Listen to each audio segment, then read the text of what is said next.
Hello friends, today we will talk about the science behind Siddhanta. If there is any science at all, or people just walk around and make fun of us saying that these are Siddhas, we will see what Siddhanta is all about. So basically, we know religions. What do religions do? They teach about God, who God is, what God is, how does He interact with us. These are the things which the religions preach. This can be compared to the theory book, the textbook, talking about something. The Hindus have the Puranas. The Puranas can be considered as guides. In the 11th and 12th standard, we used to have guides, which is essentially the same subject or the same thing as the textbook, but it explains a bit more. At least it is supposed to explain. So in the Puranas, what we find is the description of the same God as in the Upanishads, but in a personalized manner. That is, if we talk about one God, let's say Muruga or Shiva, then they equate Shiva to the Supreme Consciousness, and then all the story and the other characters are based according to the real life of humans. So Shiva is the Supreme Consciousness. There are many supporting characters, the good, evil, everything will be given one role, and they all fit together to make a Purana. In essence, if you compare the religious texts, Upanishads or Bible or Quran or anything, they all talk about one God. And the supporting texts, which I talk about as guides, they explain the same God in a personalized manner. That's the only difference. Now, what is Siddhanta? Siddhanta is the practical aspects of the same subject. That's it. Many people believe that we don't need the practical side at all. So just believe in Jesus, for example, and then you have a place in heaven. Fine, that's a good belief. You need to believe, you need to have faith, that is essential. But does it work like that? Believe in Jesus, okay? I believe in Jesus. Just to let you know, I was a Christian. I was brought up as a very strong Christian. I believe in Jesus more than the normal Christians do. But what I am questioning is such a belief enough? No, I don't think so. You need to go beyond that. So going beyond the level of religious aspects is Siddhanta, which is practically getting into the subject and experiencing it. Experiencing what? Experiencing God. That is Siddhanta. Many people believe that by getting into Siddhanta, you can get a lot of strange gifts from God, that you can make money, and no, you will not get anything from Siddhanta. This is a pure fact. I have seen many people going and doing meditation with white dress, freshly, let's say after taking shower, taking bath, neatly dressed, and no, you don't need to do those things at all, nothing. It's not necessary at all. By going into the Siddhanta line, if you think that you will gain something, you are completely wrong. In fact, it works the other way around. You lose everything. This is the specialty of Siddhanta. You lose everything. At the end, you lose your body. Finally, you are supposed to lose yourself and then become one with God. This is the goal. So, if you hold on to the worldly things, Siddhanta is not the line for you. As simple as that. Then it is better to be with the religious side.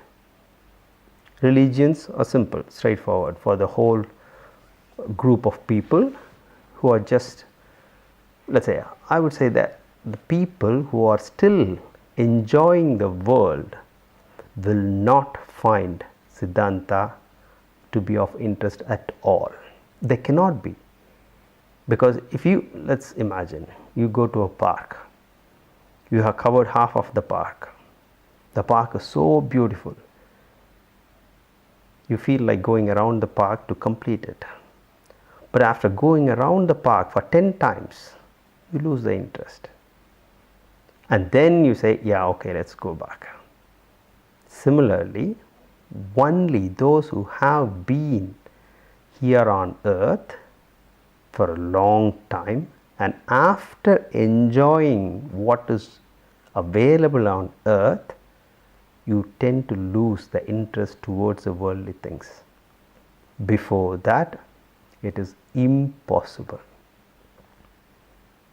So, what can we do? Nothing. Enjoy. If there is something for you to enjoy, enjoy.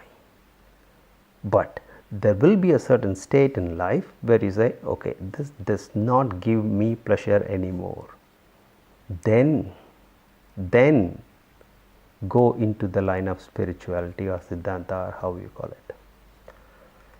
So, this is how people turn towards Siddhanta, and Siddhanta is not something like black magic or whatever. People cheat others in the name of Siddhanta, but we cannot stop it. So, be cautious, that's all I can say. But remember one thing, getting into Siddhanta, you will not gain a thing, you will lose everything. So, having said that, what is the logic behind Siddhanta? There should be something, let's say there should be a logic with which Siddhanta is existing. Nothing special, it is the same as in the religious texts, but to experience it directly. There are many books in the Bible itself, the last few chapters of Revelation and so on. If you read it, you will not understand a thing. The reason is these are the experiences of those saints. Like that in Hinduism, there are many saints, they have put their experience. Even in Islam, in Sufism, the same thing exists. Yeah, spirituality, Gnostics, Rosicrucians. There are many such groups. I am generally referring to the term Siddhanta because Siddhanta is the term which contains a lot of written texts about how, what and so on since a long time. This is why I am using the term Siddhanta. That's it. So, what are we trying to achieve through Siddhanta? This is the key thing. Hinduism talks about 3 types of impurities: Anava, Maya, Karma. These are the 3 things which bind a person, a soul, to the world, to keep him away from God. Anava, Maya, Karma. In Christianity, they refer to this as just sins. The sins keep us away from God. It is a biblical verse. So, all we are trying to do in Siddhanta is to cross these 3 limitations or these 3 impurities. How do we cross? Let's go one by one. The first thing to do is to remove the karmas. In Hinduism, in Christianity, or even in Islam, what people do is they go on pilgrimages, they go to temples to remove their karma. First, let's try to understand what karma means. Karma can be created by three different ways: words, deeds, which is actions, and thoughts. When we have the intention of disturbing others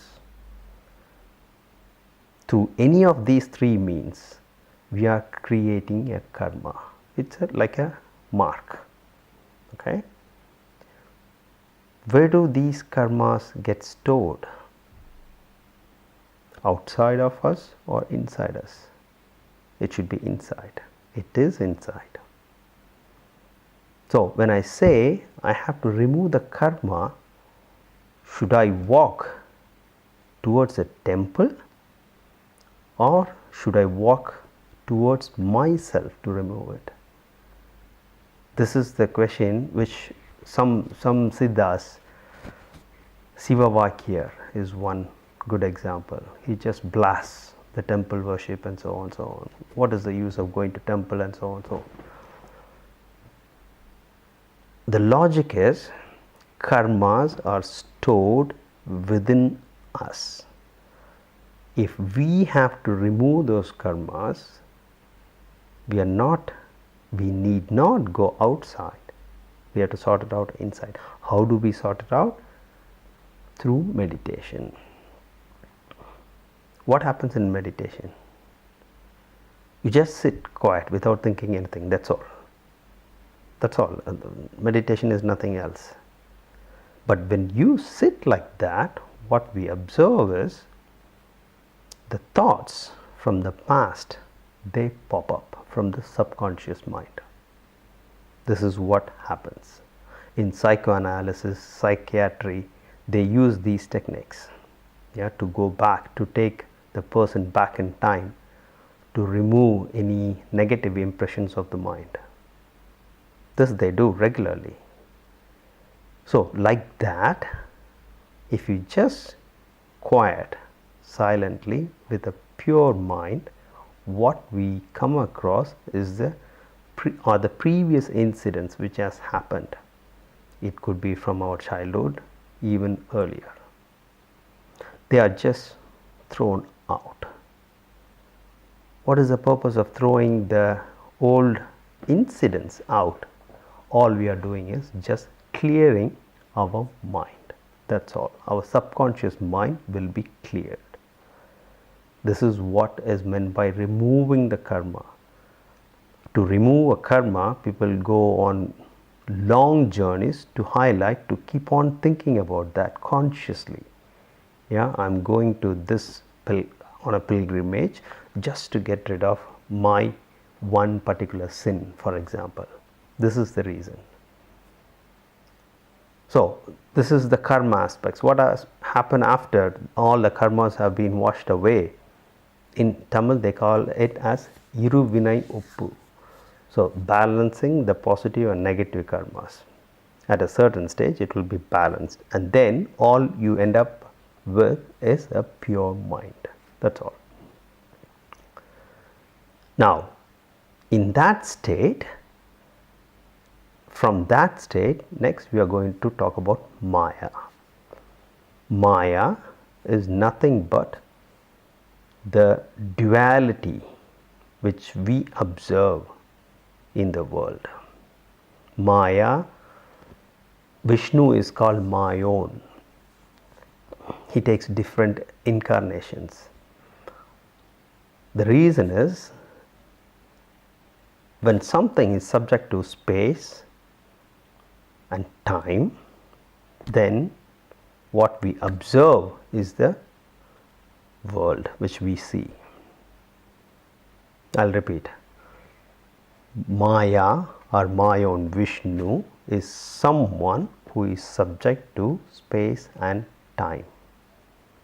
An event, when it happens, creates time. That's logical. Before that, during that period, after that period, so it's logical. So we are supposed to cross this phase of Maya as well. Again, through meditation practices, one reaches that state where one crosses the limitations of space and time. I'm not talking about just theory. If you go and read the stories of saints who have achieved the oneness with God, you will come to know the real meaning of that. If you are a Christian, go and read The Interior Castle. It's a very good book. Saint Teresa of Avila. She talks about the divine marriage or the spiritual union. Very beautifully explained. If you are a Muslim, then go and read some of the Sufism books. Rumi, he talks about it very well. Mansur al-Halaj, he talks about it in detail. If you want to talk, if you are a Hindu, then you go and read the Shaiva saints or even Vaishnava saints. They all talk about the same thing. The phases which they cross during their inner journey varies, and these levels are the ones which I am talking about. So once someone crosses the limitations of space and time, just imagine how it would be when you cross the limitations of space. You can fly. I mean, you will be in front of some other planets if you want. Yeah, because distance is gone, space is gone, you can be anywhere. So these are the Ashtama Siddhis, as they say. So this is the limitation of Maya. And then the last one to be crossed is Anava, ego. We all have this ego consciousness. This is nothing but the sense of being self. Yeah, I am Ramesh. I am limited to this body. Yeah. So the sense of I, when that dissolves, then we end up being one with God. This is the yoga or the spiritual union which they all talk about. What is the logic behind this? How do we cross Anava? Very tough, very tough. Again, the only way is through meditation, through higher practices. One reaches that state. There has been many saints who have gone to that level. So I'm not just making the story out, and these saints have existed all over the world. So to compare it to the religious context, if you are a Hindu, you might know, if you take Lord Muruga for example, he was a warrior, he was fighting many asuras. You have to go one by one, and if you look at the Sura Samharam case, it is nothing but the destruction of Anava, Maya and Karma. Yeah, karma is demons destructing the gods, causing destruction. The second one, there should be in any Puranas, just go and check the Puranas, there will be another one who changes shape. Yeah, there will be a god that is to represent Maya. The third one is Ahamkara, which is nothing but the last one to be destroyed. The beauty of such stories is that after killing such people, they become a part of God. Then you will read, yeah, Muruga took him as his Vahana. So this is the logic behind Siddhanta. This is the science behind Siddhanta. I will try to talk more about this in the next videos in detail. See you next time.